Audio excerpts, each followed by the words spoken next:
Hello and welcome to BrewCraft, where we make free content for D&D.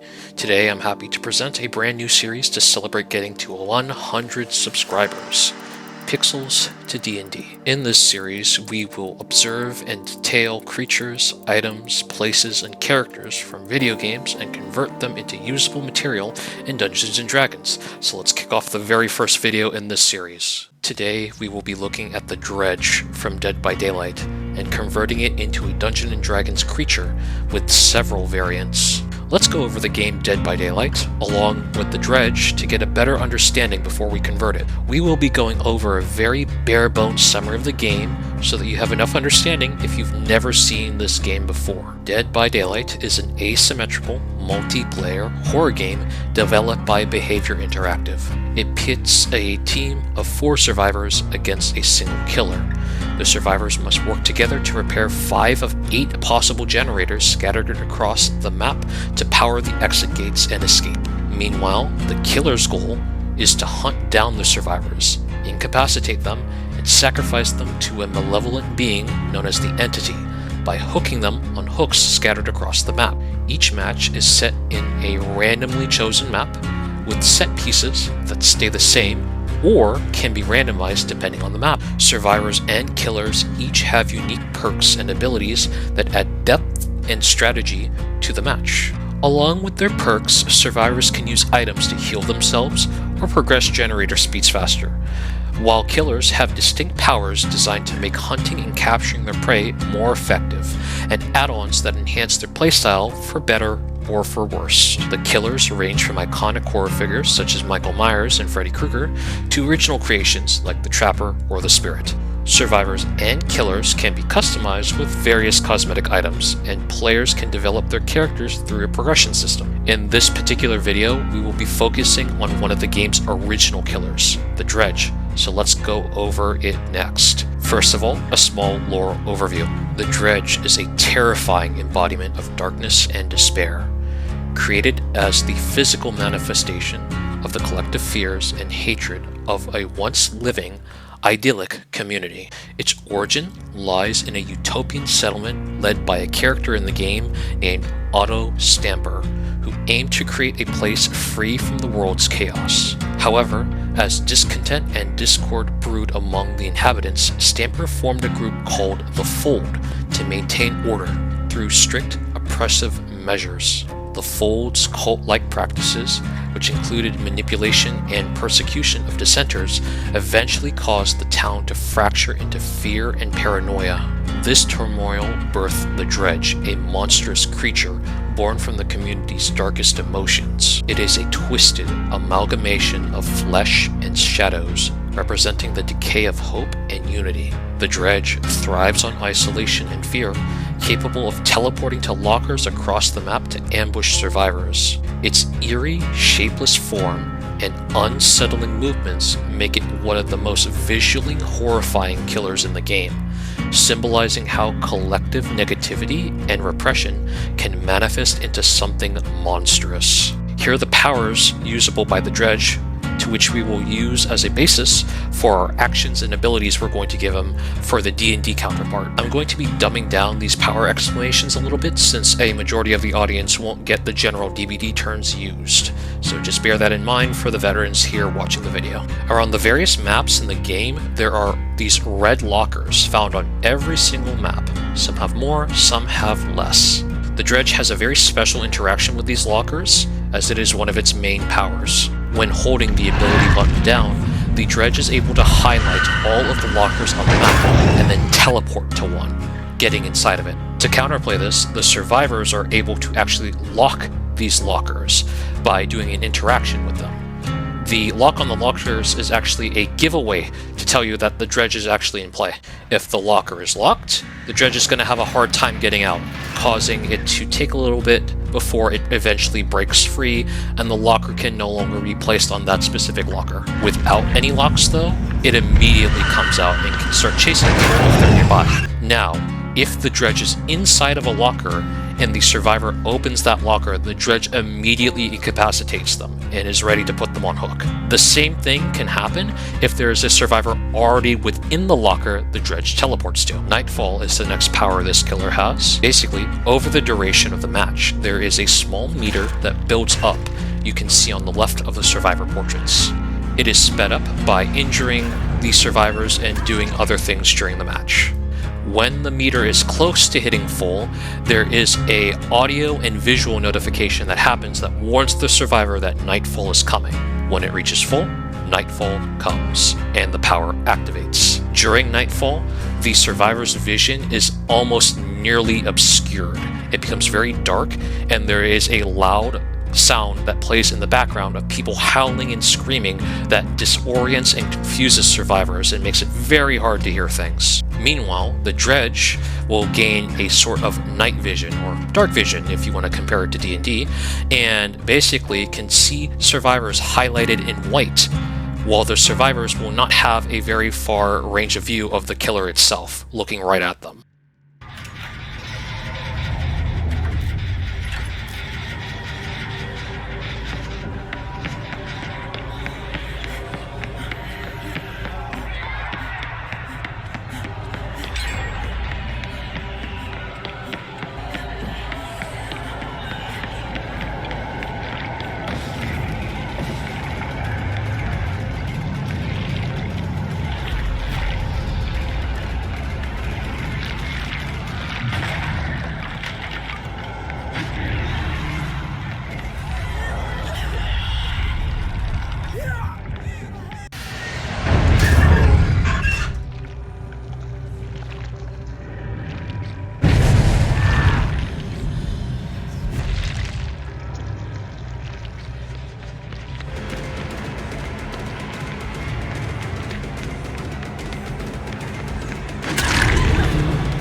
The Dredge also gains a status ailment called Undetectable.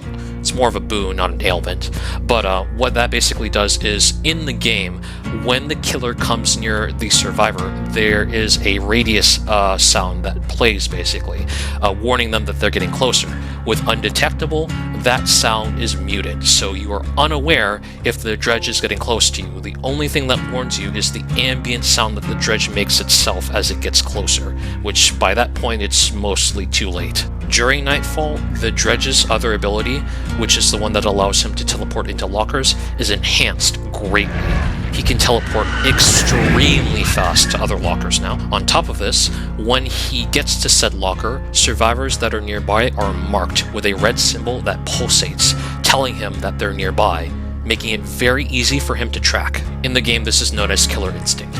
Now, when the Dredge is holding down the button to go ahead and teleport to a locker, it leaves a small orb behind. Instead of teleporting to a locker, the Dredge can instead choose to teleport back to this orb it left behind, so long as the survivor has not touched it. This is a useful power to trick the survivors into running into you by accident. Next, let's go over the 3 natural perks that the Dredge has equipped with him. Again, I will be dumbing this down a little bit. Darkness Revealed. When the killer opens a locker, it reveals the survivors within 8 meters near any other locker. Dissolution requires a little bit of context, so on these maps there are these objects called pallets. Pallets can be interacted with by their survivors to go ahead and drop them, and if the killer's close enough to one, it stuns the killer, basically extending the chase and making it longer, buying the other survivors time to work on generators and do other things. What Dissolution does is that when a survivor is injured by any means by the killer, if the survivor attempts to vault a pallet that is already down, it will instantly break that pallet. Septic Touch is a perk that basically states that if the survivors are within the terror radius, which is that radius we were talking about, or if the killer gets close, the survivors begin to hear them. They're within that radius, and they are performing what is called the healing action on another survivor that's injured. They gain blindness and exhausted for a certain duration. Blindness makes it so that they can't see auras. Exhausted makes it so that they can't use perks that require them to not be exhausted. Alrighty, and that just about covers it. Now, let's go ahead and take all those details and convert the Dredge, along with a couple of other of the skins you see here on the screen, and convert them into creatures we can use in D&D and see what they can do. Also, for the folks who play DBD, don't worry, we're going to be inspiring a little bit of the powers from the add-ons onto the details as well. Just kind of combining the powers into the set. Very quickly before we move on here, if you like these videos, especially our very first one for Pixels to D&D, and you're excited for more, consider giving the channel a subscribe and giving the video a thumbs up. It helps a lot and it helps us continue to grow. Our next goal is going to be for 1K, and I'm hoping to make a lot more of these. An acolyte wanders into a mysterious house. They were recently trudging through a forest, trying to get their way to their temple. However, along the journey, they were consumed by a mysterious fog, and now found themselves outside a gloomy manor of some sort. Opening the doors, the acolyte goes ahead and makes his way into the first room. He can't help but notice that the room is a bit foggy for some reason. The place is exceedingly dark, even with the lit candles inside of it. He carefully makes his way to the first set of doors and opens them up, exploring the house a little bit. He enters what seems to be a bedroom of some sort. He quickly opens the next set of doors, feeling anxious, and finds himself in a long hallway. As the acolyte enters the hallway, he notices the door over here just suddenly shut. You could have sworn he saw it ever so slightly open. Intrigued by the door slamming, the acolyte immediately rushes over and bravely investigates the doors. He wildly swings them open, only to find it leading to a latrine. Suddenly, the two doors shut behind him. Listening carefully, what can only be described as a very low humming, growling sound can be heard coming from the other side of the door. The moment the acolyte touches the doorknob to the door that is in front of him, he's grabbed by something and immediately consumed. Suddenly in front of him is this large monster covered in shadow and bones that goes ahead and devours him whole, grabbing him by the legs, having no problem completely pulling him fully inside of it. As the acolyte is pulled in, his screams slowly fade as he enters the body of the beast. This is the Dredge. Ironically, much like the entity pulls things into its realm, I have pulled the Dredge into mine and given it its own powers. So let's see what it has. The Dredge is a medium monstrosity that is chaotic evil. Armor class of 16. Hit point die of a 15d8 plus 75, has 90 feet of speed, swim speed of 10, and phase move of 40 feet. Phase move is a custom speed we've made over in the randomized series we have. Basically what it does is for the duration that the speed lasts, the character is able to move through solid objects. So it has 40 feet of being able to move through solid objects. However, if it runs out of phase move while in a solid object, it is immediately killed. Phase move plays a large role in the Dredge's moveset, so let's go ahead and move forward here onto its stats. They have a strength of 19, a dex of 17, a constitution of 20, intelligence of 10, wisdom of 8, and charisma of 2. Saving throws and strength of plus 8, dex of plus 7, and constitution of plus 9. Skills are in athletics of plus 8, intimidation with no bonus, investigation of plus 4, perception plus 3, and stealth plus 11, in which it is an expert in. It is vulnerable to radiant damage, resists acid, necrotic, poison, and psychic damage, has condition immunities to frightened, grappled, poison, and prone, It has senses of dark vision of 60 feet, true sight of 20 feet, and a passive perception of 13. It only understands common. It does not speak anything else. It is a challenge level of 10. There is a ton to cover with the Dredge, so let's go ahead and start with its abilities. Always in shadow, the Dredge has the capability to teleport and fit within dark, hollow spaces that are at least 10 by 10 by 10 feet. It can sense within a 105-foot radius of it.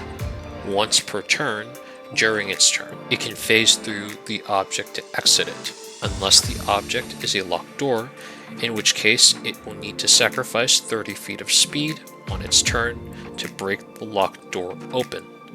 Larger, more sturdy doors may require a bigger speed penalty, which may be determined by the DM. So the Dredge in DBD works a little bit different from the Dredge we've set up here.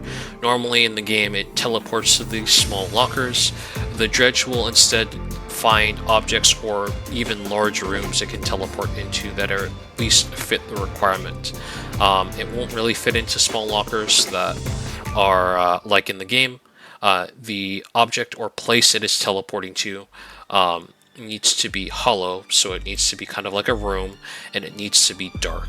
And it also needs to fit 10 by 10 by 10, so 10 width, 10 length, and 10 height at the very least. Luckily for the Dredge here, there are plenty of places that fit its description. The entire place, even with lit torches, is covered in darkness, so it can easily teleport to any of these rooms it has within a 105-foot radius of it, which is basically its terror radius in meters converted into feet. Not exactly, but close enough to the amount. It's able to go ahead and phase through walls, so if it wanted to here, it could phase through this using its phase move easily.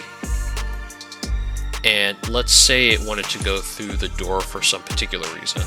It can do the same thing doing this. However, if the doors are locked, let's lock these. It will have a hard time getting through.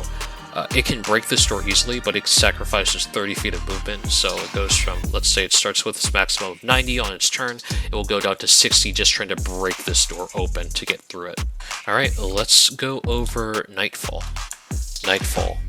When it becomes the Dredge's turn, it gains 1 stack of Nightfall. Whenever the Dredge attacks and deals damage to a creature, the Dredge gains 1 stack of Nightfall. If the Dredge incapacitates any creature, it gains 2 stacks of Nightfall. When Nightfall stacks on the Dredge reaches 6, all are spent immediately, and the effects of Nightfall affect all creatures in combat with the Dredge, and within 105 feet of this creature. When Nightfall is active, the Dredge no longer has a limit on uses for the Always in Shadow ability for teleporting to hollow spaces. The Dredge's maximum phase move speed limit per turn and dark vision is double. Add an extra d10 necrotic damage to this creature's damage rolls. The afflicted area and participants in combat are blinded if they fail a DC 17 wisdom save upon Nightfall beginning, and must roll to save again at the start of each round Nightfall is active. Blindness lasts until Nightfall ends. The afflicted area and participants in combat are afflicted with both deafened and frightened if they fail a difficulty 17 Constitution save upon Nightfall beginning, and must roll to save again at the start of each round Nightfall is active. The deafened and frightened conditions lasts until Nightfall ends. The Dredge is invisible to all creatures until it is within 15 feet of any creature, unless it passes a stealth check determined DC by the DM. Nightfall lasts 3 rounds from when it began, or ends when the Dredge is incapacitated. That is a lot of effects for one event, so let's slowly go over all of them, as the entire power is inspired from the game, and the game itself has a lot of things going on. So, the Dredge no longer has a limit for Always in Shadow, so basically Always in Shadow, as we've previously read, has a limit of 1 use per turn.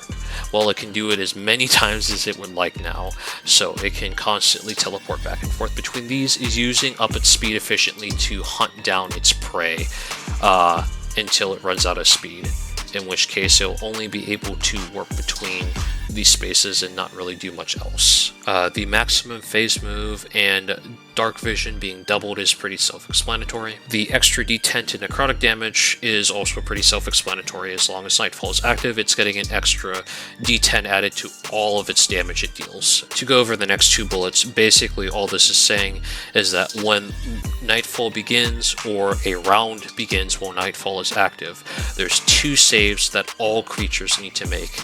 The first is a DC 17 Wisdom save. In layman's terms, who don't understand D&D, this is basically a challenge against the player to roll a certain dice number based on what their stat is, to see if they get the status ailment or not. If they fail the Wisdom save, they get blinded. If they fail the Constitution save, they get both deafened and frightened. This is basically mimicking the effects of Nightfall and the blindness that you get, and then the deafened and frightened is coming from all the screaming and yelling that would normally block out your hearing and disorient you from what's going on around you. Now, if you're looking at the graphic on the screen, you probably realize I skipped over one of the bullets. I did that on purpose. We will get to that one in a bit once we go over the legendary actions. The last bullet we're going to go over for now is the Dredge is invisible to all creatures within 15 feet of it. Basically, this is a slight mimic to the undetectable, or at least the very best I could have done with it in terms of what I'm working with. So it cannot be seen when it is any distance from you, blind or not. However, if it reaches within 15 feet of you, you have a chance of being able to see the Dredge unless it passes a stealth check. And it has a +11 in stealth, so yeah, good luck with that. For the most part, this is going to make it a very, very hard creature to hit. And then it will go ahead and the Nightfall will last for 3 rounds and it will gain all of those effects. Basically, with the Dredge, you do not want it to activate Nightfall whatsoever. You want to stall it out as long as humanly possible, otherwise it's going to get very broken very fast and it will probably destroy your entire team within seconds. Darkness revealed. When the Dredge opens any door, all doors within a 105-foot radius of this creature open and shut as well. All creatures within 10 feet of any door affected by the Dredge are revealed to the creature and take an extra d10 necrotic damage next time they take damage from it. This effect will not stack. This ability activates only once per round. All this is saying is when the Dredge opens any door, so it walks up to this door, and then it opens it. All doors on the map that are within a 105-foot radius in it are all going to open and close. So if there are other players around the map, this might spook them a little bit because the doors suddenly open and close and they don't know where it's coming from if they don't know the Dredge is currently at play. What then happens is that pretend there is like a 10-foot circle around each of the door icons you see on this map here. Here's a little bit of a better view. Any creature within 10 feet, other than the Dredge, of any of these doors are going to get an additional damage when they are hit by the Dredge the next time they encounter him. So he's going to rack up even more damage on you. Dissolution.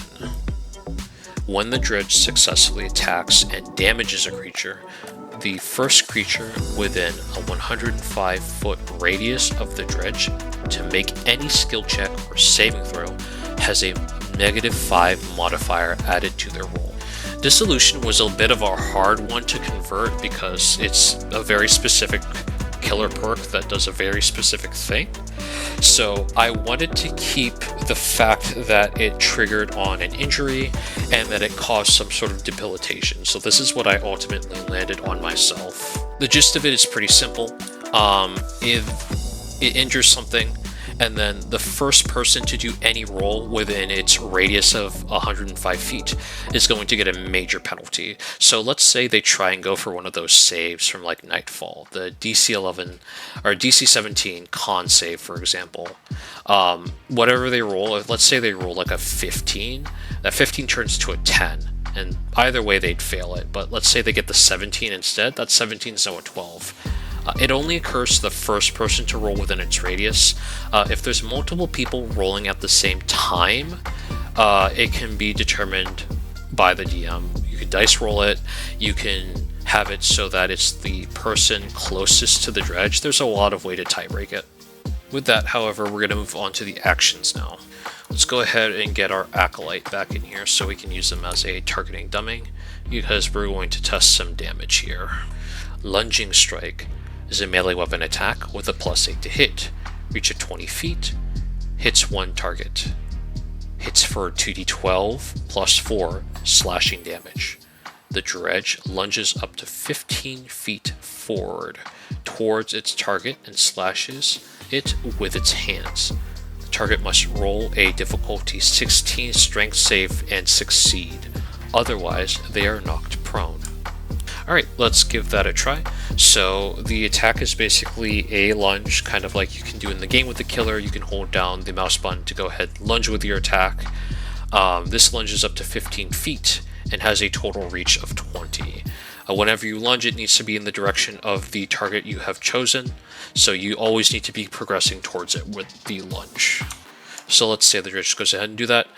In these examples, if you're new, we're going to just assume the attack goes, so we're going to skip the attack roll and skip straight to the damage roll. So it lunges forward for the Acolyte, and then it deals the 2d12 +4 damage.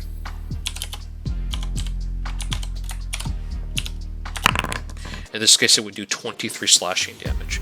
Now, if it's under the effect of some of its other passives, such as the extra d10 from Darkness Revealed, and then the extra d20 of necrotic damage it gets from Nightfall, with that one bullet point we haven't gone over yet, the damage can easily begin to really stack.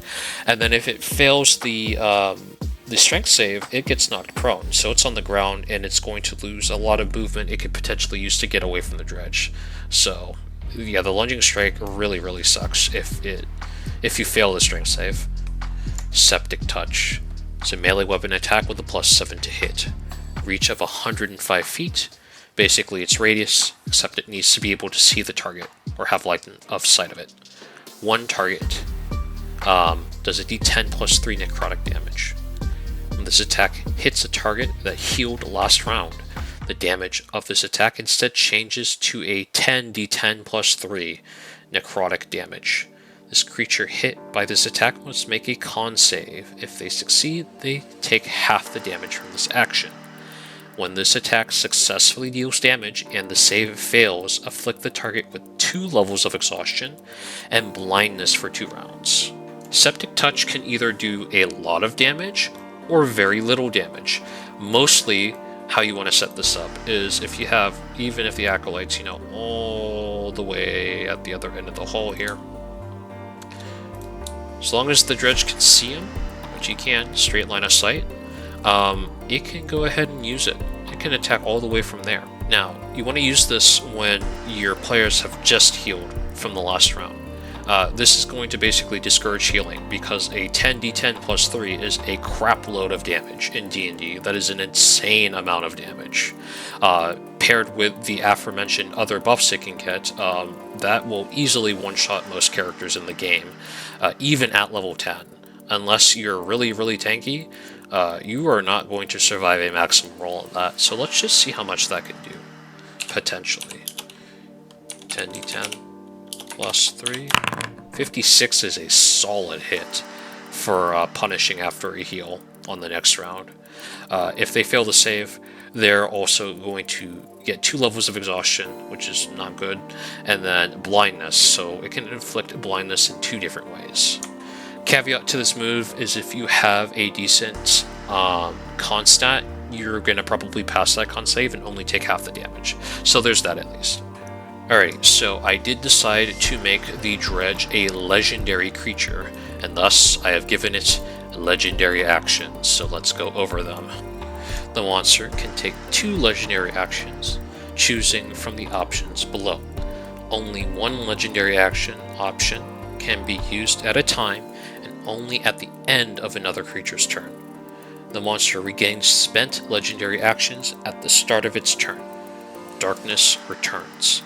When the Dredge uses its Always in Shadow ability, it leaves behind a dark orb.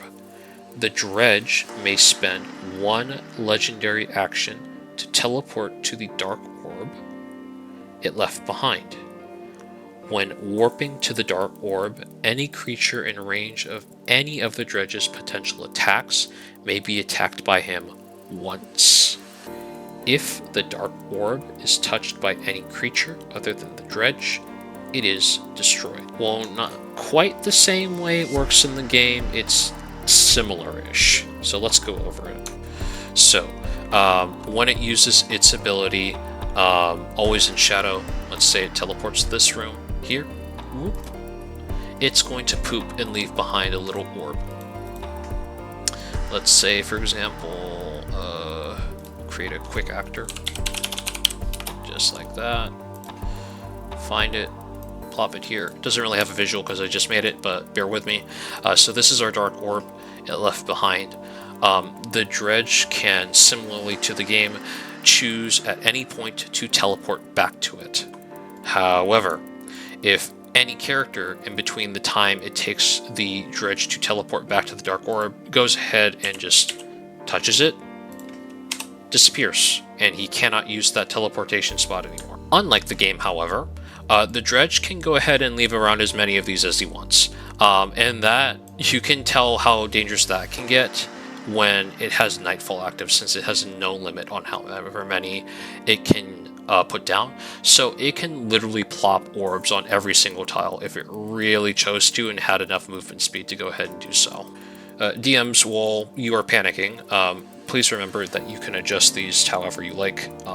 That of course is like really powerful, so feel free to nerf or by all means make it as powerful as you'd like it to. Use it as a template, basically. With that being covered, we can go over our last bullet point that was up here. All creatures that are within 105 feet of the Dredge are immediately revealed to it when it uses Always in Shadow ability or Darkness Returns legendary action. If the Dredge deals damage to a creature it reveals with this ability, that same turn, it deals an extra d20 necrotic damage to them. So this last power for Nightfall basically states that Always in Shadow or Darkness Returns can give the Dredge the extra d20 necrotic damage if it manages to reveal any creature with that ability. It just needs to do it within the same turn to get the d20 necrotic damage bonus. The last legendary action it has is Memento Mori, Consumed by Darkness. When a target adjacent to you is at half hit points or less and is prone, instantly kill them by consuming one legendary action. The Dredge devours the prone target before it, dragging it into its infinite dark being, never to be seen again. Pretty cut and clean here.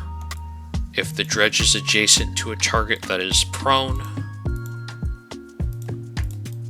and they're at least half health, that is an insta-kill if it has a legendary action available, to which it has 2 of, up until the start of its turn again. So yeah, if our Acolyte was at half health here and was prone, which it can inflict with its action Lunging Strike, it kills you instantly. The move is very much inspired by its Mori cutscene. Before we go ahead and end things off here, we do have one more section we need to cover, and that's variants. Specifically, its Crustacean variant and its War variant from War is Hell. These are both skins you can find of it in the game, and we went ahead and made creature variants of it based off those skins. It has many more, but I chose these 2 in particular because I saw a certain theme and went for it to go ahead and change around a couple things it had. So with our variants here, the main things you want to be looking at are the stats. There are some significant stat changes.